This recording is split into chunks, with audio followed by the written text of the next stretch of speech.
Steve Jobs often ended his presentations of new Apple products by saying, "There's one more thing," and then he'd roll out a new marvel.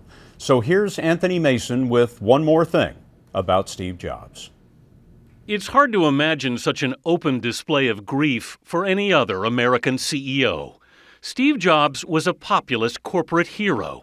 These days, that seems almost a contradiction in terms. Jobs challenged us to think different in Apple's famous ad campaign that celebrated rebels. They're not fond of rules, and they have no respect for the status quo. An intensely private man, Jobs connected with the public through his products that literally changed our world. He didn't believe in focus groups or market surveys. It's not the consumer's job to know what they want, he said. He liked to quote hockey great Wayne Gretzky. I skate to where the puck is going to be, not where it has been. And we've always tried to do that at Apple.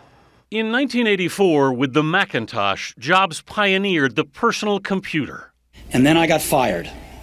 He told Stanford University students in 2005 it was the best thing that could ever happen to him. The heaviness of being successful was replaced by the lightness of being a beginner again. In exile from Apple, he created Pixar and pioneered digital animation. Hello? Oh, yeah. Ah! Pixar's first film, Toy Story, would forever change the movies. To infinity and beyond!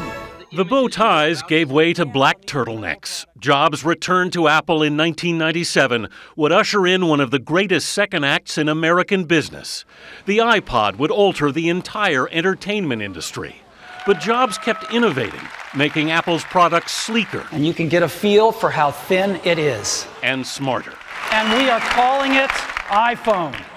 Steve Jobs always lived up to Apple's think different ideology. Because the people who are crazy enough to think they can change the world are the ones who do.